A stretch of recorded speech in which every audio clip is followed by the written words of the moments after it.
ఇప్పుడు తెలంగాణలో లగచర్ల ఇష్యూ మరొక ముందే నిర్మల్లో ఇథనాల్ ఫ్యాక్టరీకి వ్యతిరేకంగా రైతులు ఇటు పురుగుల మందుతో పోలీసులపై అధికారులపై రాళ్లు రుబ్బిన పరిస్థితి. సో ఈ 1 yearలోనే కాంగ్రెస్ వ్యతిరేకత కూడగట్టుకుంటుందంటారా? మొన్న లఘుచర్లలో కలెక్టర్ మీద దాడి, ఇప్పుడేమో ఆర్డీఓ మీద దాడి. అధికారులు అసలు అధికారుల మీద చేసిన దాడికి రాజకీయ కారణాలు ఎందుకు వెతుకుతున్నావు నువ్వు?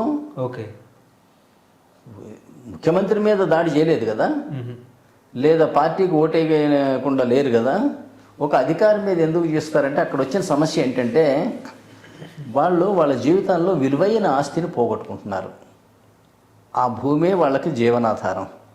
ఆ భూమి అమ్మే పిల్ల పెళ్లి చేయాలని అనుకుంటున్నా, పిల్లల్ని చదివించాలని అనుకుంటున్నా, హైదరాబాద్ వెళ్ళి ఇల్లు కొనుక్కోవాలి, ఇన్ని అనుకుంటున్నా.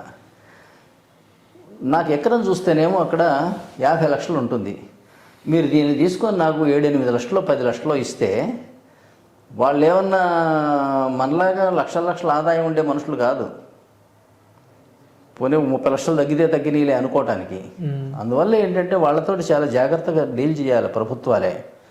ముందు చూపు లేకుండా డీల్ చేసి నేను land acquisition act 2013 fair compensation act కింద నేను పోతాను, ఫెయిర్ కంపెన్సేషన్ ఇస్తాను, లేకపోతే నేను నోటీస్ ఇస్తే ఆ ల్యాండ్ నాదే, మీరు వెళ్ళిపోవాల్సిందే, ఇవ్వాల్సిందే అని ఇట్లా మొండిగా పోతే ఏంటంటే వాళ్ళలో నుంచి వచ్చినటువంటి నిరాశ నిస్పృహలు, దానివల్ల వాళ్ళు దాడి చేస్తున్నారు తప్పితే యాక్చువల్గా ఏంటంటే ప్రజలు, ముఖ్యంగా తెలంగాణ ప్రజలు, వీళ్ళకి ఏంటంటే బాగా చట్టబద్ధమైనటువంటి ప్రవర్తన ఉండే మనుషులు. వీళ్ళు బాగా లొంగి ఉంటారు చట్టాలకి.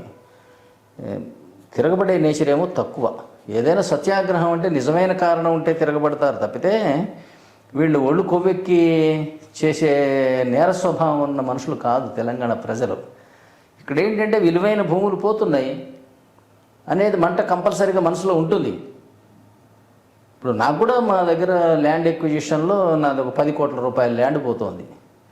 వాడు ఏమిస్తాడు? కాంపెన్సేషన్ 2 కోట్లు ఇస్తాడు. 8 కోట్లు నష్టపోవడం అంటే మాటలా?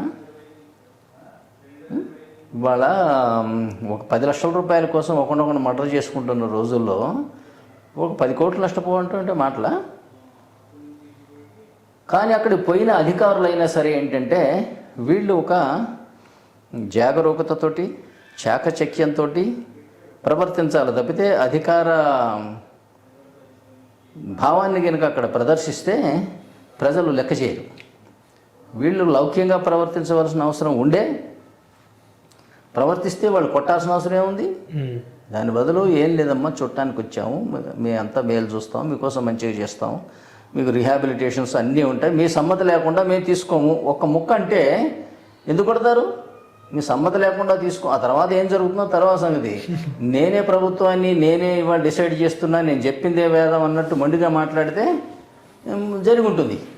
అందువల్ల ప్రభుత్వాధికారులు చాకచక్యంగానో, జాగరూకతతోనో, లౌక్యంతోనో ప్రవర్తించకపోవటమే కారణం అనేదేమో నా అభిప్రాయం. అంతే తప్పితే దీని వెనుక టీఆర్ఎస్ వాళ్ళు చేయించారని కానీ, లేకపోతే ప్రజలు నేరస్తులని కానీ, లేకపోతే పలానా పార్టీకి వ్యతిరేకమైపోయారని కానీ, ఇవన్నీ కాదు వాటి భావనలు. వాళ్ళని సరైన రీతిలో కన్విన్స్ చేసి దానికి నిజంగా కూడా బోలెడంత ప్రాసెస్ ఉంది. వాళ్ళతో మీటింగులు పెట్టాలి. ఒట్టి ప్రజలనే కాకుండా ఏంటంటే ప్రజాప్రతినిధులను పిలిచి మీటింగ్ పెట్టాలి. పెట్టి వాళ్ళకి ఇదంతా ఎక్స్ప్లెయిన్ చేయాలి. ఒకటే పదే లాస్ట్ వరకు కూడా ఏం చెప్పాలి? మీ సమ్మతి లేకుండా మీ భూములను మేము లాక్కోం, దయచేసి ఆలోచించండి, ఇది అభివృద్ధి కోసం. ఎప్పటికైనా ఏంటంటే మిమ్మల్ని సంతృప్తిపరచకుండా, అట్లాగే మీకు సరైనటువంటి ప్రతిఫలం చూపించకుండా మీ దగ్గర మేము భూములు తీసుకోం, నమ్మండి అన్నమాట అని ఇట్లా చెబితే ఏంటంటే వాళ్ళు అయినా మీదపడి కొట్టడానికి వాళ్ళు ఏమైనా పశువులా? ఇది పోయిన అధికారుల తప్పు ఉంది అనేది నా అభిప్రాయం. చెప్పటంలో అంతకు మించి నాకు అందులో అయితే ఏం కనపడదు. ఓకే.